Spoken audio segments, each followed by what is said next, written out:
Welcome back, everyone. Today's story is about a man called Fadel Bouabbas from Iraq. He was well known for his honesty and integrity in his work. He worked in different fields in the governmental sectors for more than 35 years until he was appointed as a branch manager in one of the banks in Baghdad.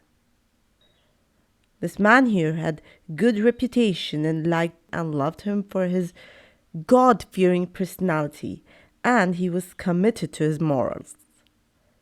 In 2012, something happened which was life-changing. One of the female employees asked for a transfer. Means from one branch, she wanted to transfer herself from one branch to the other. This woman here was a treasurer or financial controller. The topic of transfer in banks is not that easy. Or the woman here she had bad circumstances, and the man, Abu Abbas, was famous for helping people out. He understood her condition, but also made her clear and aware that transfer, especially of a treasurer, is not that easy. But he wrote a letter anyways to the chief bank manager, and the transfer letter got accepted. There is a certain protocol that during the transfer of a treasurer, specific people should be present. Like it's done, we would say, formally in the presence of a governor, bank manager, as well as the main bank manager. And whoever is going to be the next treasurer should be present at the same time. So what happens? They receive the new controller. He receives the treasury, and then he or she would disclaim all responsibilities of errors and mistakes after the submission of the responsibility itself. Now, this new treasurer checked the statements and procedures, and hence they completed the process. Now, as the new treasurer, he started his job. After days, he realized that the account or the statements were not accurate and manipulated.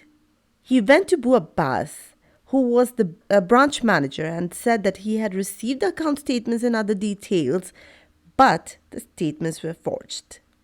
The inventory and statistical sums are less than the statements themselves, so the money here, which is unrestricted, had been withdrawn by someone.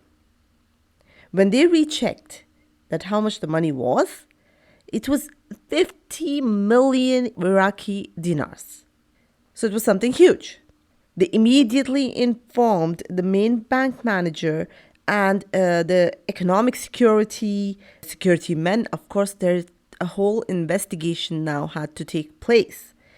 So the investigation was launched in this specific matter.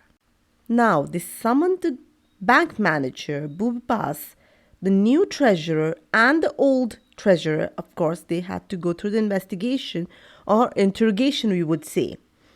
So the one who was the old treasurer who was also request the transfer was also summoned. They wanted to know whose mistake it was, so they had to go through each one of them. So after all the interrogation, they had to blame the bank manager, the branch manager. And actually, in these cases, the branch manager is directly responsible of losing any amount of money because he's the one who seals the budget, or we would say the end or the closing of each year. Therefore, he was supposed to go through the statements and check them thoroughly. During investigation, they came up to the decision that the first and foremost official responsible was Bouabbas himself. The misfortune was that the money was in millions. Now, this poor thing, he had no proof to who had stolen the money. If he would just suspect someone, at least he could have told, but he didn't, so he didn't say anything. He did say that he was innocent and he didn't do it. They released the other workers, and Bouabbas was detained. After all these years of his age, and the reputation that he has built. The man died of oppression and ended up in the prison, and people started calling him a thief. We know such cases need time to begin with. The first trial and the second, whatever, it takes time. And he never got into trouble or entered prison in his life. So after 35 years, more than 35 years of work, he enters the prison all of a sudden because of a mistake he didn't do. And he was accused in the case of stealing money. So it was far too big to handle. The issue or the case took longer than expected. After a month and then 2 months, the lawyer here was trying his best, but he couldn't do a thing. And after 6 months, Bouabbas fell ill and he was in a very bad psychological state until he died of oppression. Before he died, he was, of course, he didn't curse, but he used to say a thing which was, he used to repeat it so often. People around him did know that he used to say it. What did he say? He used to say he doesn't know who has done this, but he said, Allah alone is sufficient for us, and he is the best disposer of affairs. This is what he said. The question here was, who was the culprit and who stole the money? Bouabbas, till his last breath, as I said, repeated these words and also said that I didn't steal the money, I'm innocent. I would like to say that when an innocent person loses his life and the one who has done gets away with it, maybe in this world he will get away with it and be rich and enjoy the luxuries of life. But there is also something called the Day of Judgment, which some forget. The treasurer who transferred from one place to the other started living in a posh area and lived a life of luxury. She was traveling and she had the life of richness and magnificence, cars, whatever she needed. There were doubts surrounding to her as how she managed to live a life all of a sudden like this.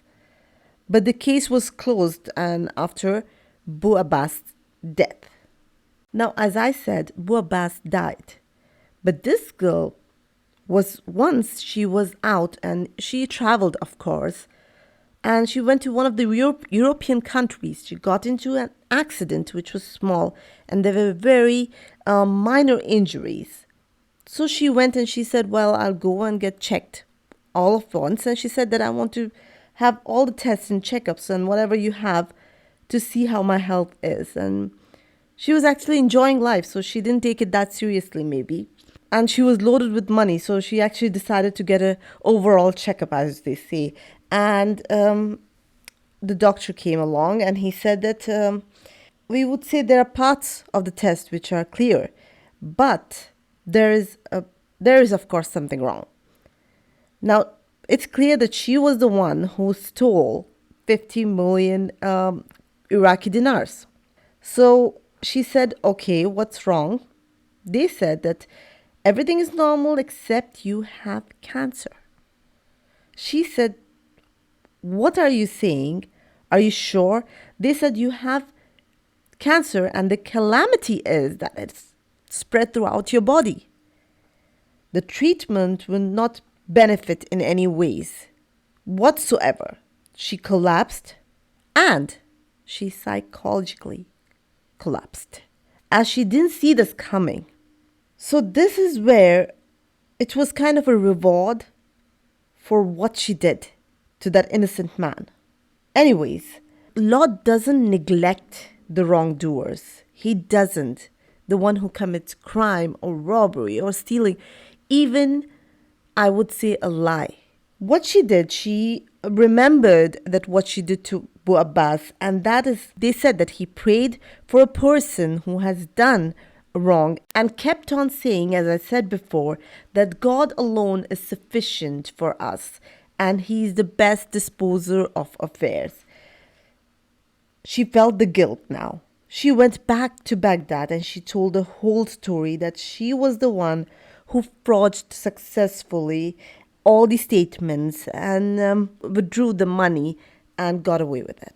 She decided to confess that she was the one who has done it, but after destroying the reputation of a man and damaging his life and his career, the court acquitted Abu Abbas and his family members were compensated with a sum of money. Later, it was all over the newspaper and the media that Abu Abbas was innocent and who was the actual culprit or corrupt criminal. And that's it. That is the end of the story.